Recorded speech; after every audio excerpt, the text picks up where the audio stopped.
Leksjon 1. Historiske perspektiver. Amerika kanskje dens modell, men hele Amerikas historie ganske forskjellig fra Europa. Det et fascinerende poeng. De historiske kontekstene faktisk ganske forskjellige. Ja, påvirkningene som formet hver region unike.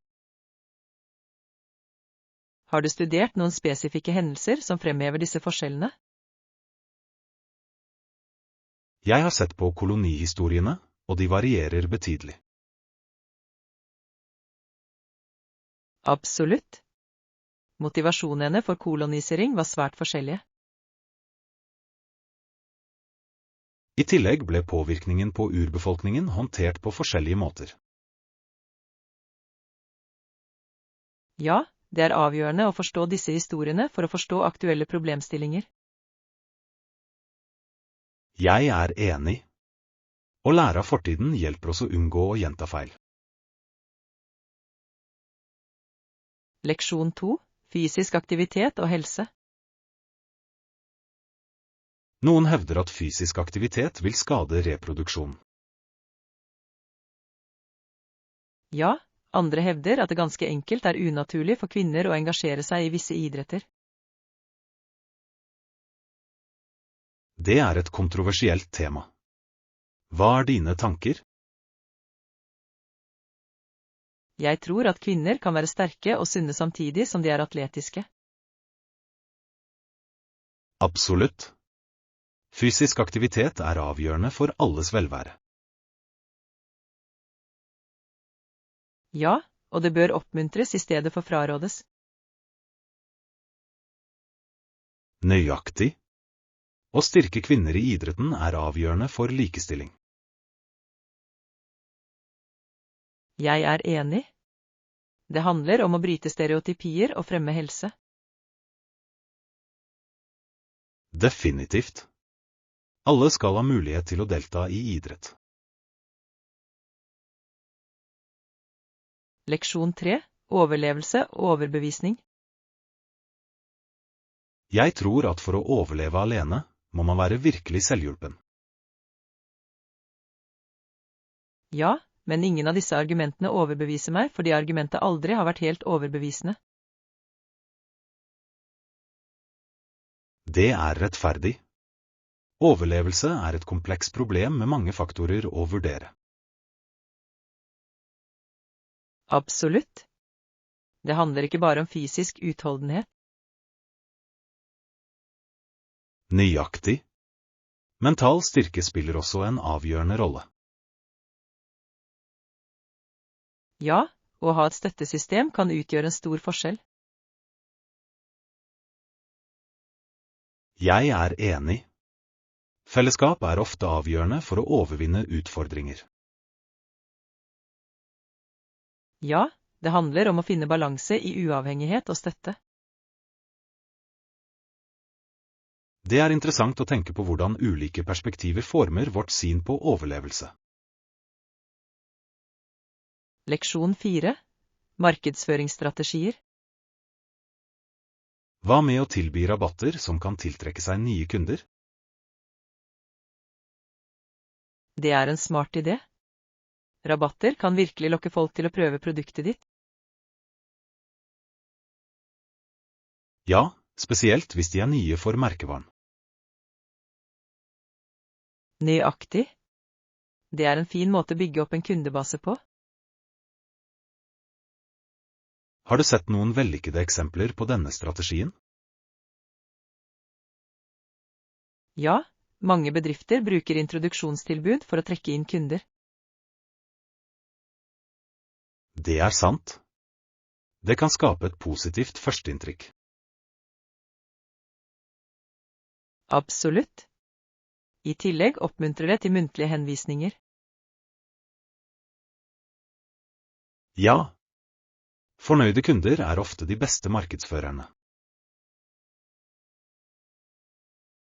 Leksjon 5. Gi komfort. Selvfølgelig kan jeg gi deg et ekstra teppe for ekstra varme. Det ville vært fantastisk. Det kan bli ganske kjølig om natten. Ja, det er alltid hyggelig å ha det ekstra laget for komfort. Jeg setter pris på det.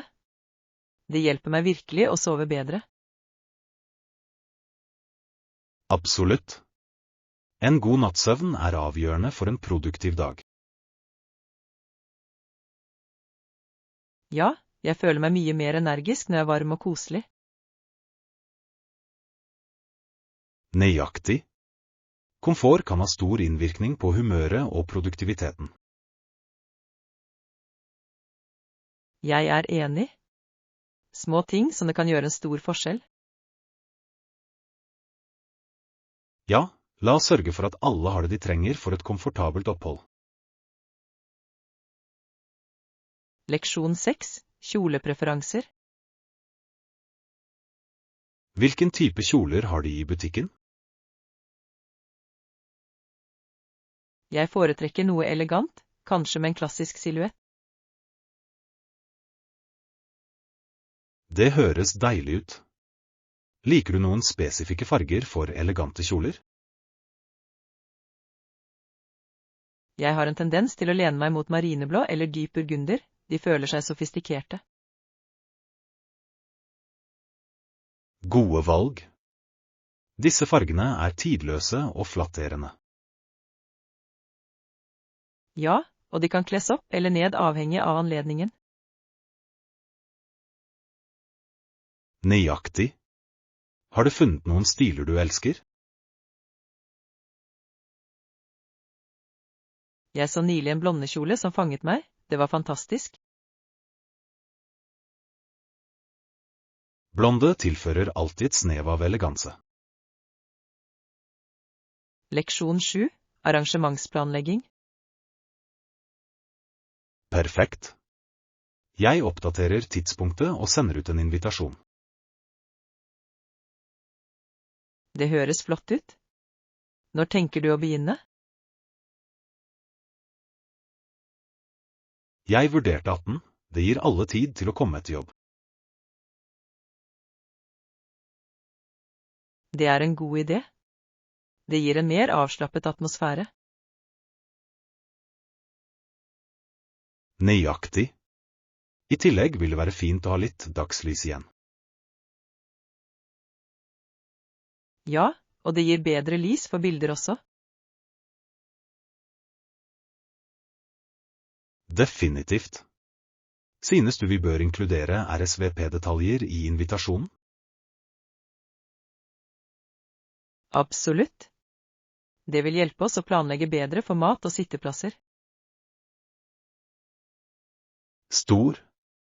Jeg skal sørge for å legge det til. Noen andre detaljer vi bør vurdere? Leksjon 8. Lønnsforhandling. Det er viktig å forhandle lønn uten å virke for krevende.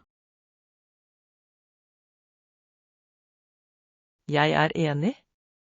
Hvordan har du tenkt å tilnærme deg samtalen? Jeg sørger for å presentere min sak med solide bevis på mine prestasjoner. Det er smart. Å gi data kan styrke argumentet ditt.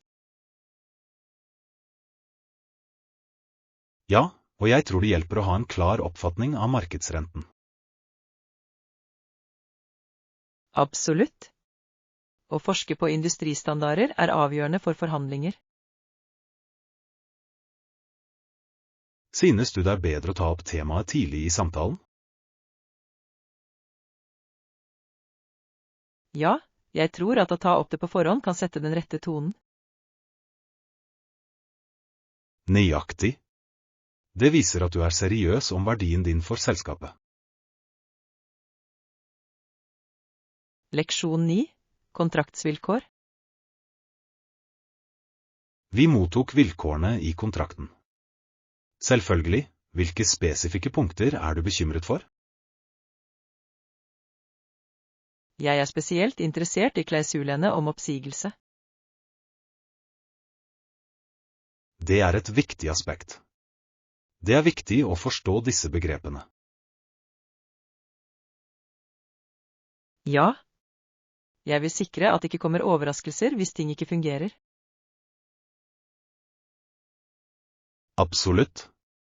Det er viktig å ha klarhet på begge sider.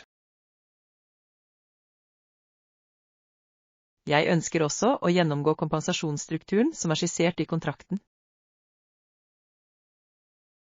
God idé. Å vite hvordan og når du blir betalt er avgjørende for planleggingen.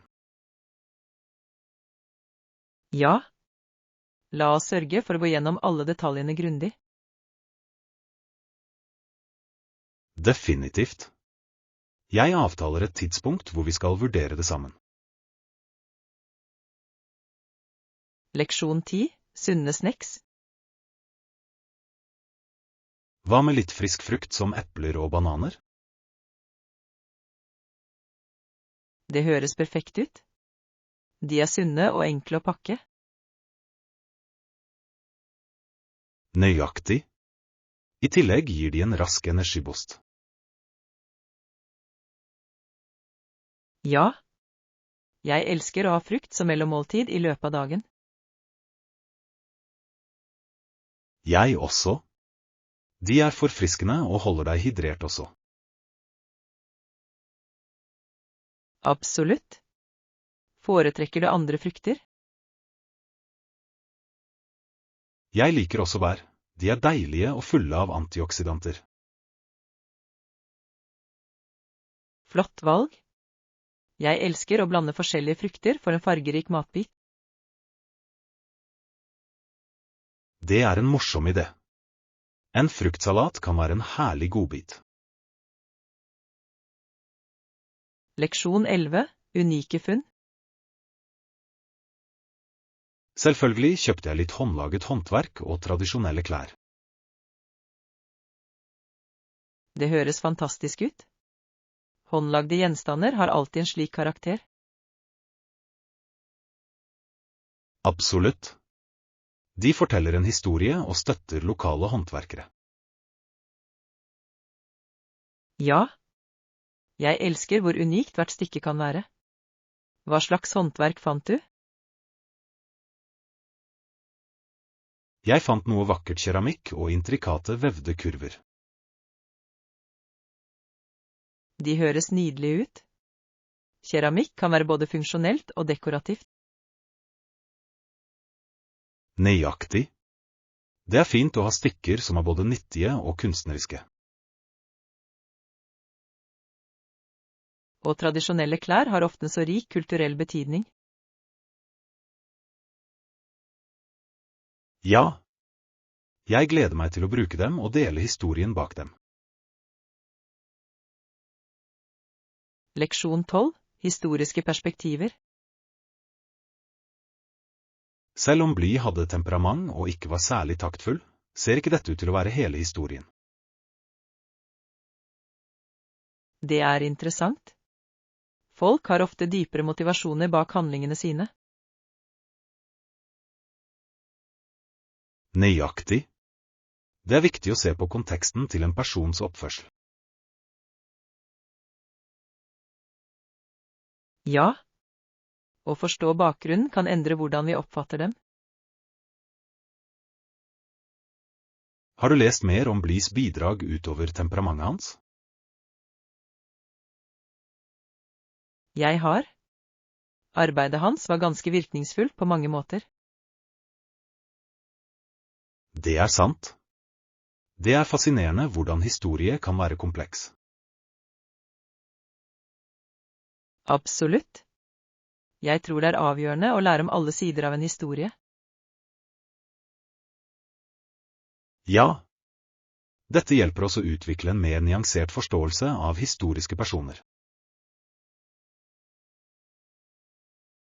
Leksjon 13. Idrettshistorie. NHL ble opprettet i 1917 av en gruppe kanadiske og amerikanske forretningsmenn. Ja, det er fascinerende hvordan det startet som en liten liga og vokste til en stor idrett. Absolutt. Utviklingen av hockey har vært bemerkelsesverdig. Har du fulgt noen av lagene opp gjennom årene? Ja, jeg har vært fan av lokallaget så lenge jeg kan huske. Det er flott. Samfunnet rundt hockey er så lidenskapelig. Ja. Rivaliseringen og spenningen under sluttspillet er uovertruffen. Jeg er enig. Det bringer mennesker sammen på en unik måte. Definitivt. Det er utrolig å se hvordan sporten har utviklet seg. Leksjon 14. Grunnleggende navigering. Du finner dem også i friluftsbutikker. De er viktige for navigering. Ja, å ha de riktige verktøyene kan utgjøre hele forskjellen når du går på tur. Nøyaktig. Kart og kompass er avgjørende for å holde deg på sporet. Absolutt. Det er en god idé å vite hvordan du bruker dem riktig. Har du noen gang gått deg vill mens du er på tur? Heldigvis, nei. Men jeg sørger alltid for å ha et kart i tilfelle. Det er smart. Det er bedre å være forberedt enn å bli overrumplet. Ja. Og det kan være nyttig å ha en GPS, men jeg foretrekker fortsatt tradisjonelle metoder. Jeg er enig. Det er alltid godt å ha flere måter å navigere på. Leksjon 15. Sjekke fasiliteter. Godt poeng. Jeg skal også sjekke om de har fasiliteter som gratis wifi eller et treningsstudio. De kan virkelig forbedre oppholdet ditt. Det er fint å ha tilgang til begge deler. Absolutt. Gratis wifi er avgjørende for å holde kontakten. Ja, spesielt hvis du trenger å jobbe eller planlegge aktiviteter under reisen. Nøyaktig. Og et treningsstudio er en fin måte å opprettholde rutinen på mens du reiser. Definitivt. Det hjelper å holde energien oppe for å utforske. Har du noen gang bodd et sted som ikke har disse fasilitetene? Ja, og det var ganske upraktisk. Jeg savnet å ha alternativene. Jeg kan tenke meg. La oss sørge for å prioritere disse funksjonene for vårt neste opphold. Leksjon 16. Helgeplaner. Hva med å gå til parken neste helg? Det er en god idé. Det vil være en fin måte å nyte naturen på. Absolutt. Jeg elsker å tilbringe tid i naturen, spesielt om våren. Ja. Blomstene vil blomstre, og det vil være vakkert. Nøyaktig. Har du noen spesifikke aktiviteter i tankene for parken? Kanskje vi kan ta en piknik og spille noen spill? Det høres gøy ut. Jeg kan ta med litt snacks og drikke. Stor. Jeg tar med et teppe og noen smørbrød. Perfekt. Det er alltid hyggelig å slappe av og nyte god mat utendørs. Leksjon 17. Turrefleksjoner. Det høres ut som en morsom tur. Hva likte du best? Absolutt. Til tross for hikken var det en minneverdig opplevelse.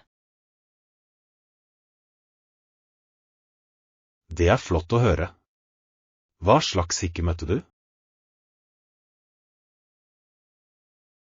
Vel, vi hadde noen forsinkelser med transporten vår, men vi gjorde det beste ut av det. Det er ånden. Noen ganger kan uventede øyeblikk føre til de beste historiene. Nøyaktig. Vi endte opp med å oppdage en sjarmerende kafé mens vi ventet. Det er kjempebra. Å oppdage nye steder gjør ofte turene mer spesielle. Ja, og det lærte oss å være fleksible, omfavne det uventede. Definitivt. Disse leksjonene kan være verdifulle for fremtidige reiser. Leksjon 18. Kontraktdetaljer. Jeg vil gjerne diskutere detaljene om avbestillingsreglene som kan være nyttige. Det høres viktig ut. Å kjenne til kanselleringsvilkårene kan spare oss for overraskelser. Nøyaktig. Det er avgjørende å forstå hva som skjer hvis planene endres. Ja. Har du hatt mulighet til å gjennomgå kontrakten ennå?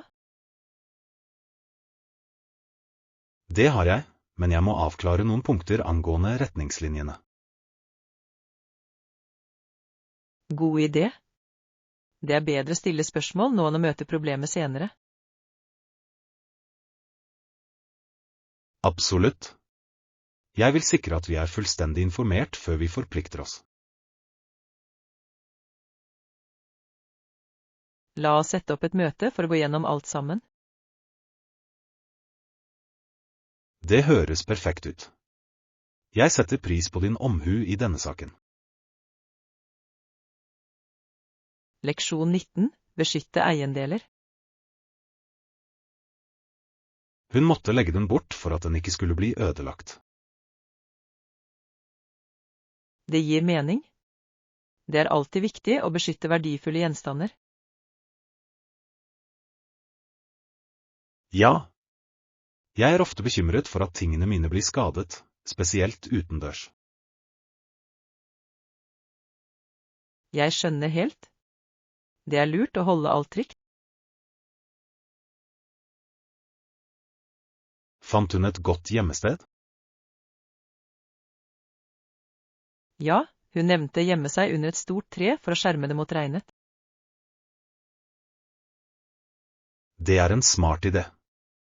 Trær kan gi god dekning. Nøyaktig. Det er alltid godt å tenke fremover i slike situasjoner. Ja. Å forhindre skade er mye enklere enn å fikse det senere. Leksjon 20. Olympiske idealer. OL er internasjonal i sin natur, slik de Coubertin ville ha ønsket det. Ja, det er fascinerende hvordan spillene samler land fra hele verden. Absolutt. Det fremmer samhold og sportsånd på global skala. På den annen side er det tvilsomt at de Coubertin ville godkjenne noen moderne praksiser. Det er sant. Noen aspekter ved kommersialisering ser ut til å avvike fra de opprinnelige idealene. Nøyaktig. Det er viktig å huske ånden i OL. Ja. Fokus på konkurranse og kameratskap bør alltid komme først. Jeg er enig. La oss håpe fremtidig spill kan legemliggjøre disse verdiene nærmere. Definitivt. Det ville bringe tilbake essensen av det OL representerer. Leksjon 21. Kunstpreferanser. Jeg også. Har du en favoritttype kunst? Jeg er virkelig opptatt av abstrakt kunst. Det gir mulighet for så mye tolkning. Det er fascinerende. Abstrakt kunst kan vekke så forskjellige følelser. Nøyaktig. Jeg elsker hvordan hver seer kan se noe unikt i den. Ja. Det er som en samtale mellom kunstverket og observatøren. Jeg liker å besøke gallerier som har mange moderne, abstrakte stykker. Det høres spennende ut. Har du sett noen utstillinger i det siste? Jeg gikk til den forrige måned, og den var virkelig inspirerende. Jeg vil gjerne bli med deg på ditt neste galleribesøk. Leksjon 22, profesjonell vekst. Det er imponerende. Har du møtt noen utfordringer så langt? Ja, det har vært noen få, men de har hjulpet meg å vokse profesjonelt. Det er et positivt syn. Hvilke utfordringer har du møtt? Jeg slet først med å balansere flere prosjekter samtidig. Det kan jeg forstå. Tidsstyring kan være vanskelig. Absolutt. Men jeg lærte å prioritere oppgaver effektivt. Det er en verdifull ferdighet. Det kan utgjøre en enorm forskjell i produktivitet. Ja. Nå føler jeg meg tryggere på å håndtere arbeidsmengden min. Det er flott å høre. Vekst kommer ofte fra å overvinne hindringer. Leksjon 23, trygdebekymringer. Mange eldre er livredde for tanken om at deres eneste sikkerhet er truet. Ja, det er en veldig reell bekymring for mange av dem. Jeg kan ikke forestille meg hvor stressende det må være for disse individene. Absolutt. Samfunnssikkerhet er avgjørende for deres økonomiske stabilitet. Ja. Det er viktig for dem å ha et pålitelig sikkerhetsnett. Har du sett noen initiativer for å møte denne frykten? Det er noen fortalergrupper som jobber for å beskytte trygdeytelser. Det er oppmuntrende.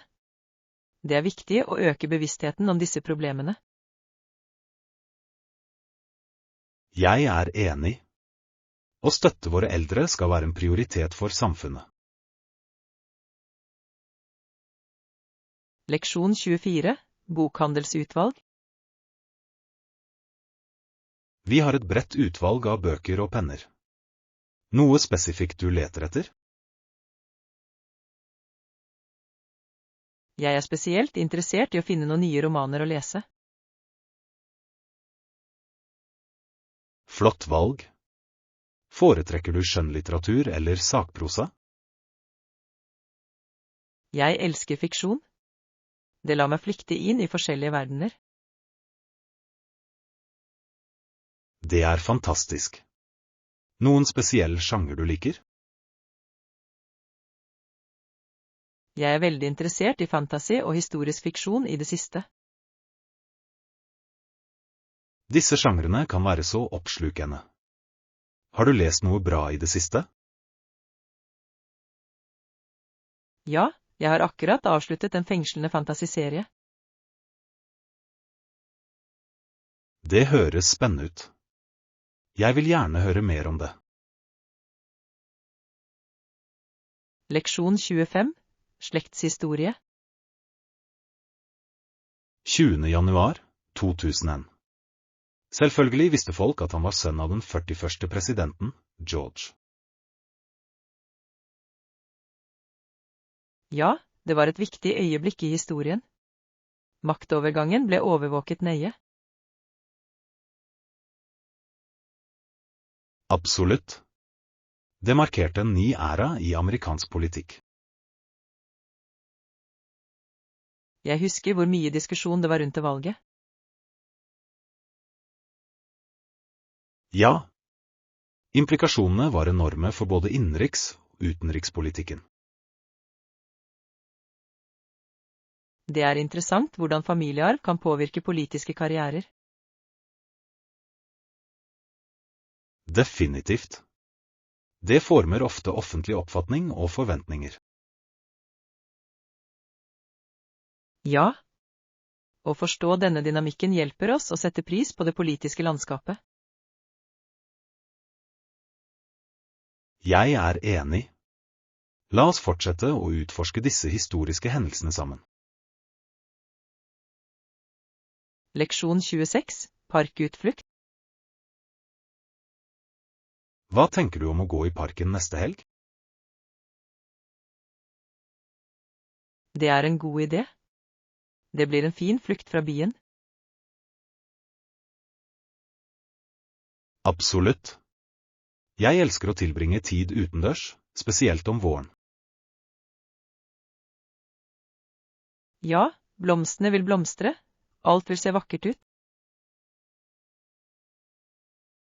Nøyaktig. Har du noen aktiviteter i tankene for vår parktur? Kanskje vi kan ta en piknik og spille litt frisbee? Det høres gøy ut. Jeg kan ta med litt snacks og drikke. Perfekt. Jeg pakker smørbrød og et teppe. Stor. Det blir deilig å slappe av og nyte god mat sammen. Leksjon 27, turopplevelser. Det høres ut som en morsom tur. Hva var høydepunktet for deg? Absolutt. Til tross for hikken var det en minneverdig opplevelse. Det er flott å høre. Hva slags hikke møtte du?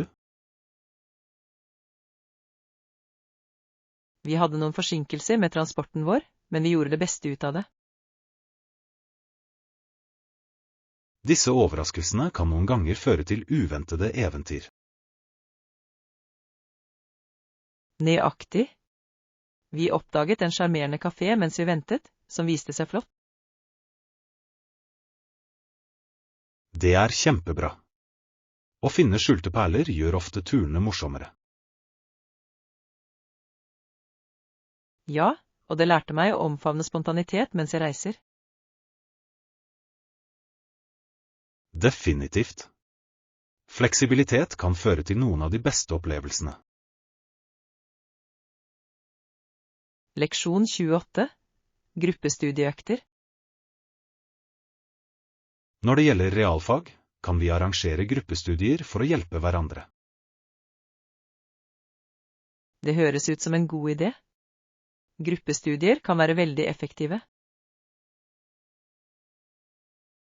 Ja, å diskutere konseptet med andre gjør ofte forståelsen dypere. Absolutt.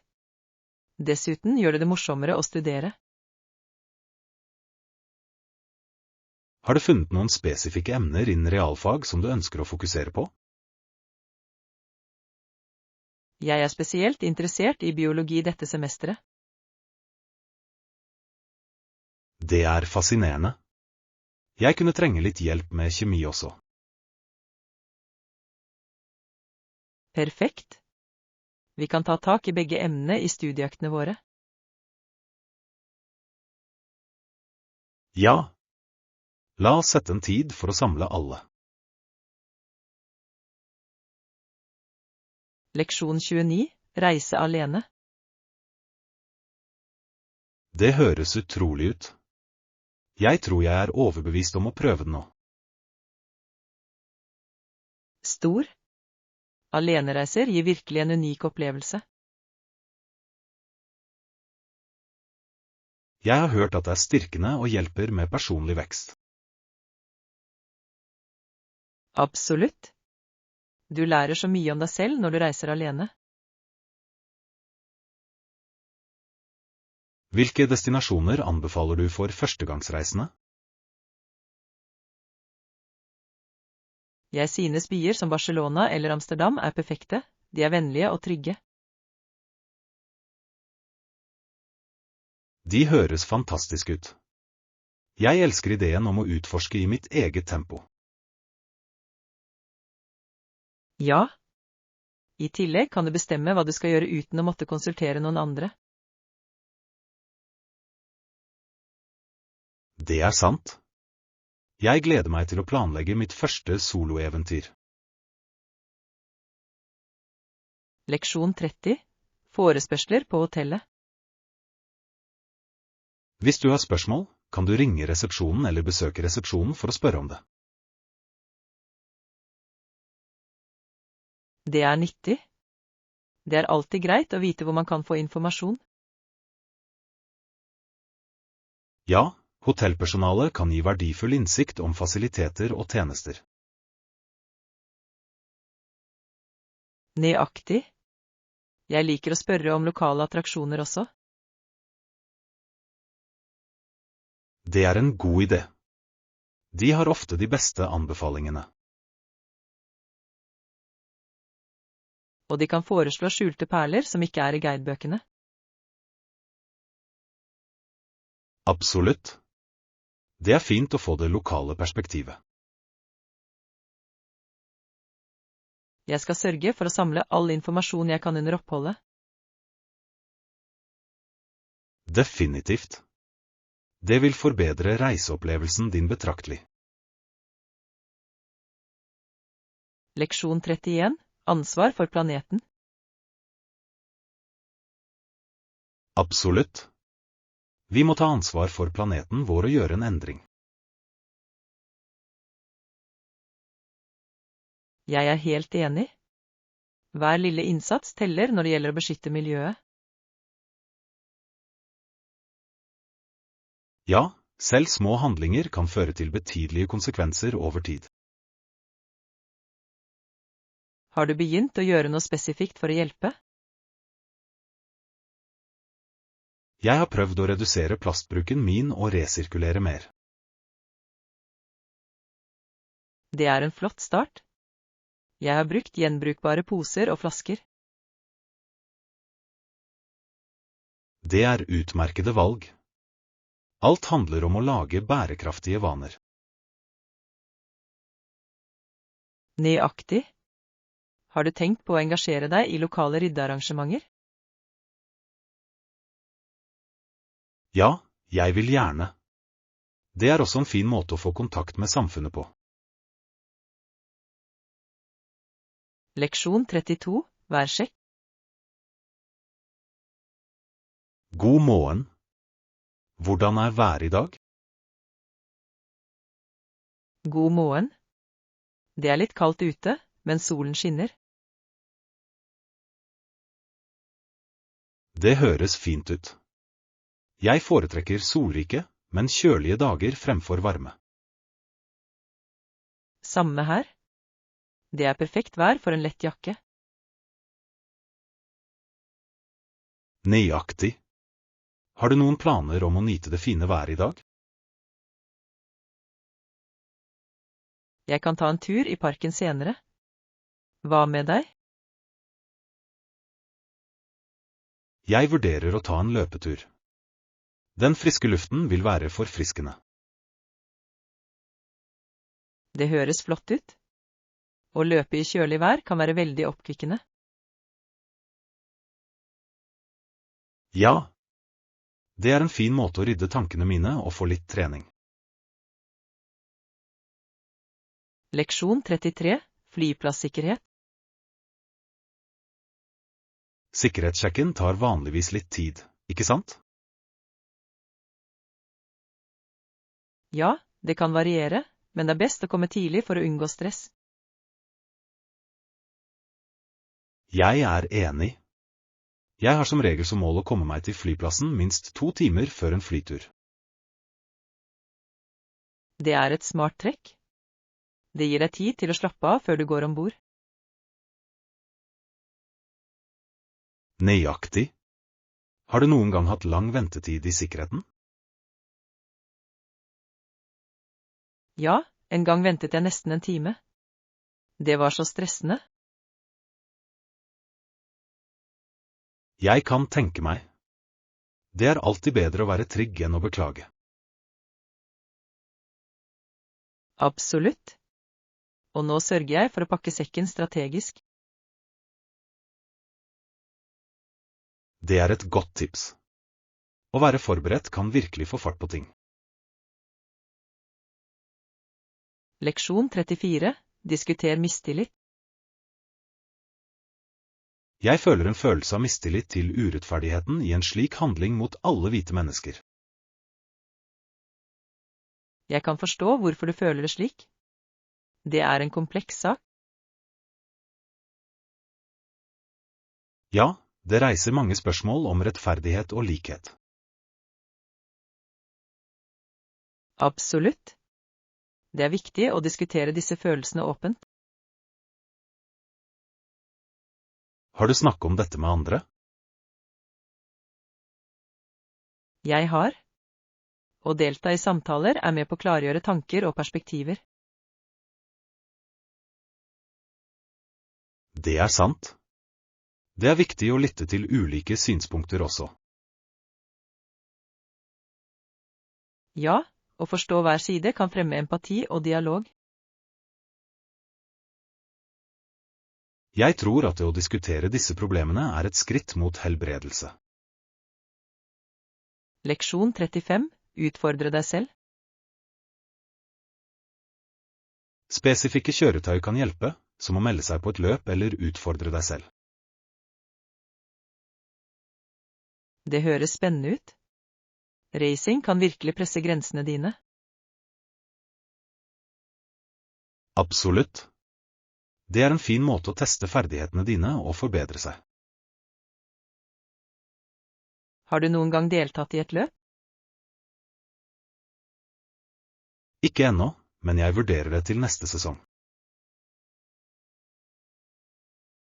Det er kjempebra. Det krever mye mot å konkurrere. Det gjør det. Men jeg tror det kan bli en spennende opplevelse.